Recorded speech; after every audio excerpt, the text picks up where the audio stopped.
The number of people against vaccinating themselves and their children has surged in recent years, and it can be frustrating listening to their claims. So we wanted to debunk and deconstruct the most common arguments one by one to help you prepare and present the facts in your next encounter with an anti-vaxxer. Why I do not vaccinate my kids. Blog entry 189. Vaccines contain MSG, antifreeze, phenol, formaldehyde, aluminum, lead, and mercury. It's true, vaccines contain chemicals. Vaccines have contained mercury, aluminum, and formaldehyde, ingredients that can be toxic. What else can be toxic?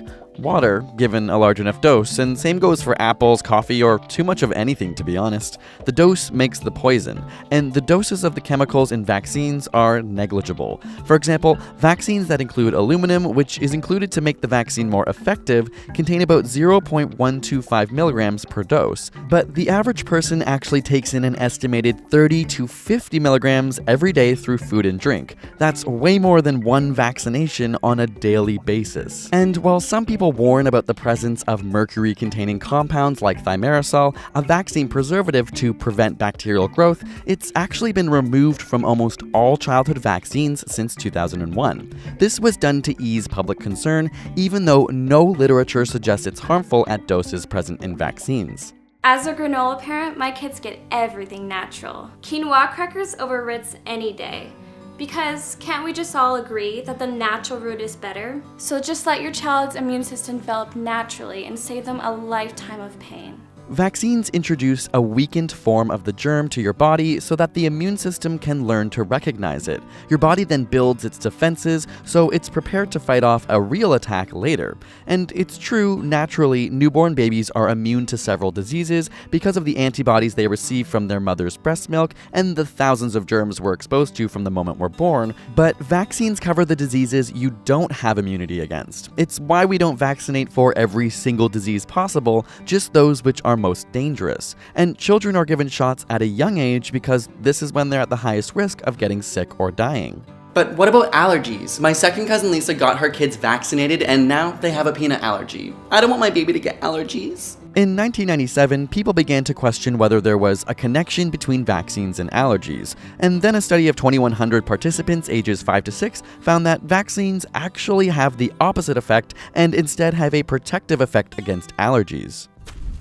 I mean, how bad are the diseases that these vaccines are preventing anyways? My little sport here stuffed like a packed sausage. Got my genes, so he's built to last. If he got the measles, what's the worst that could happen? Vaccines have done such a good job preventing so many diseases that many generations have never seen them. But here's what these diseases looked like without vaccines. In 1967, smallpox was responsible for millions of deaths. By 1980, it was completely eradicated due to an intensive vaccine campaign. Before polio vaccine was available, 13,000 to 20,000 cases of paralytic polio were reported each year in the United States. This meant thousands of children had to use braces, crutches, wheelchairs, and ventilators to breathe. From 1964 to 65, before the rubella vaccine, there were 2,100 neonatal deaths and 11,000 miscarriages, and of the 20,000 born with rubella, more than half ended up deaf, over 3,000 blind, and 1,800 with mental delays. As for measles, before immunization was available, nearly everyone in the US got measles because it's extremely contagious. The World Health Organization estimates that regular vaccination has prevented 20.4 million deaths from measles worldwide from 2000 to 2016. Okay, but you still haven't covered autism. Much of the anti-vaccination movement is linked to one paper published in the late 1990s which claimed vaccines caused autism. It suggested a link between the measles, mumps, rubella vaccine causing malabsorption of nutrients in the gut, thereby leading to increased cases of autism in children. The study was later proven to be fraudulent and debunked by 25 international research papers involving large population studies. Furthermore, 10 of the 13 authors of this original paper have now refuted and retracted their original statements on this suggested link. And while it's understandable that parents want to protect their kids, the claim is not founded in any evidence. There needs to be a balance with the government. Parents should have a measure of choice about whether or not they should vaccinate their kids. No one knows their kid better than you do, so vaccinating your kid only affects you and your baby.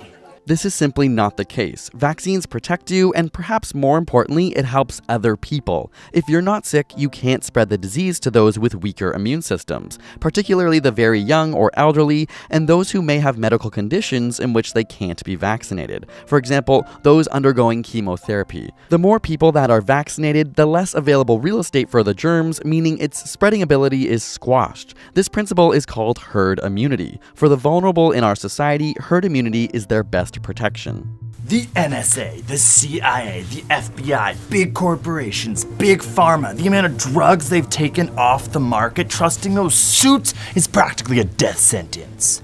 Pharmaceutical companies do make money from selling vaccines. One estimate puts the vaccine market now at $24 billion, which is huge. But if you want to talk money, a study found that in the US between 1994 and 2013, vaccine created a net savings of $295 billion in direct costs and $1.38 trillion in societal costs. It's true, drugs have been pulled from the market after harmful side effects came to light. However, vaccines are among the most highly regulated substances we can put into our bodies, in part because they're given to healthy people, usually children, as a preventative measure rather than a treatment. They go through multiple phases of testing to see if they're safe, to find the correct dose, and to see if protection against the disease actually works. In Canada and the US, it can take 10 to 25 years of testing before a vaccine is approved. And once on the market, there's continuous monitoring of its effects. The likelihood of a severe reaction to the MMR vaccine is approximately 1 to 1 million, which is around 10 times less likely than being killed by a lightning strike. Thank you so much to Bill and Melinda Gates for sponsoring today's episode. This video is meant to highlight the importance of vaccines, which save millions of lives every year. Vaccines are a great example of how modern medicine and technology have decreased disease worldwide. It's part of the reason why the number of children who die every year has been cut by half and continues to go down. Though sometimes it's hard to feel like it, there are many reasons why we should be optimistic about our future. This becomes pretty clear when you focus on the brilliant scientists, dedicated individuals, and new ideas that are solving some of the world's toughest issues. Head to gatesletter.com to learn in the annual letter from Bill and Melinda Gates why they're so optimistic about the future. Thanks for watching, and if you haven't already, go out and get your flu shot. And parents, please just vaccinate your kids. Thanks a lot, okay? We will see you next week. Bye.